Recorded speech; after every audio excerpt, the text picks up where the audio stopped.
পিঠির বকি আর কি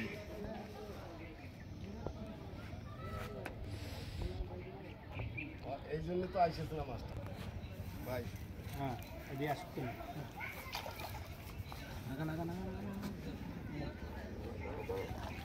টানিয়ে আনো প্রসাদ এই বেশ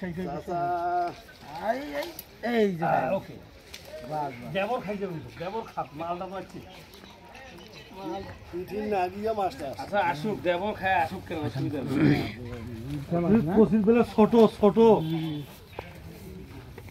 দেবর খাক জিনিসটা আছে ঘুরে এইটা বড় কথা। এখন সুস্থ মতো দিয়ে খোলা কথাটা হ্যাঁ ওইটা